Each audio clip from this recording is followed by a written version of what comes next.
Hypnosis के फ़ायदे। Hypnosis यानी कि सम्मोहन।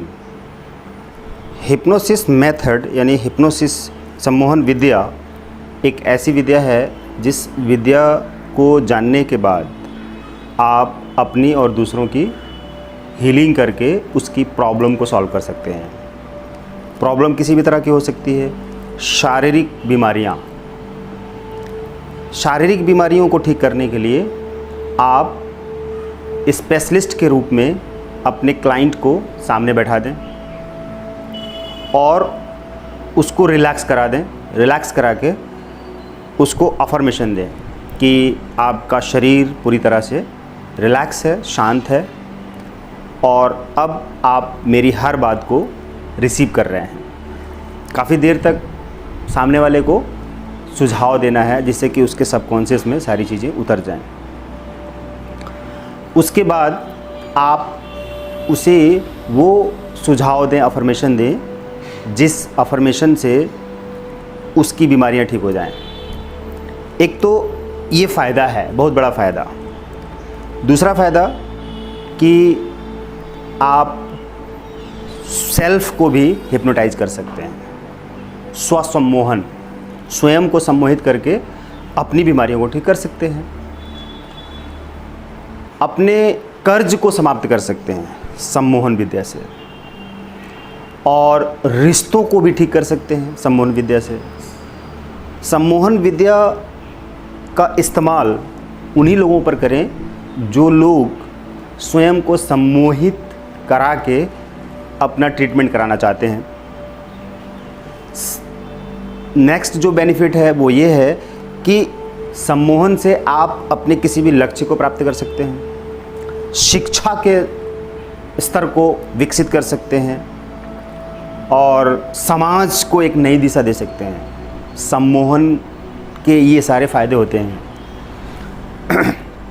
सम्मोहन विद्या के इस्तेमाल से आप समाज की बहुत ढेर सारी प्रॉब्लम सॉल्व कर सकते हैं और समाज की इकोनॉमी बढ़ा सकते हैं, देश की इकोनॉमी बढ़ा सकते हैं। सम्मोहन विद्या का इस्तेमाल करके आतंकवाद को बहुत कम कर सकते हैं। सम्मोहन विद्या के इस्तेमाल से आप कोरोना जैसे वायरस, तमाम और भी दूसरे वायरस होते हैं, एड्स के वायरस होते हैं, टीवी का भी एक वायरस ही होता है, इन सारी वायरसेस को रिमूव कर सकते हैं। सम्मोहन विद्या के इस्तेमाल से दूसरे देशों से आप अपने देशों का रिश्ता स्ट्रॉन्ग कर सकते हैं, राजनीतिक व्यवस्था सुधार सकते हैं सम्मोहन विद्या से। सम्मोहन विद्या के कुछ नुकसान भी होते हैं। बहुत ढेर सारे लोग इसका गलत इस्तेमाल करते हैं कि दूसरे को सम्मोहित करके मनचाही चीज़ उससे ले लेते हैं या अपने मन की इच्छा पूरी कर लेते हैं गलत तरीके से, अनैतिक तरीके से, अव्यवहारिक तरीके से। ये नहीं करना चाहिए। कई बार लोग ये भी सोच लेते हैं कि सम्मोहन एक वशीकरण विद्या है। तो वशीकरण है, एक्चुअल में ये वशीकरण है, लेकिन वशीकरण को लोग गलत ढंग से लेते हैं कि वशीकरण करके हम किसी का गहना चुरा सकते हैं, चोरी कर सकते हैं, ये पैसा छीन सकते हैं या अपने मन की चीज़ पूरी करा सकते हैं। लेकिन सम्मोहन में क्या है कि आप ऐसा कर सकते हैं बट आपको ऐसा करना नहीं है। एक्चुअल में सम्मोहन विद्या जब आप सीखते हैं तो गलत तरीके से किसी को आप अपनी मनमानी ना करें, किसी के साथ में अनैतिक व्यवहार ना करें। सम्मोहन विद्या सीखने के बाद ये सारी चीज़ें सिखाई जाती हैं। तो इन सारी चीज़ों की सावधानियाँ भी रखनी पड़ेंगी।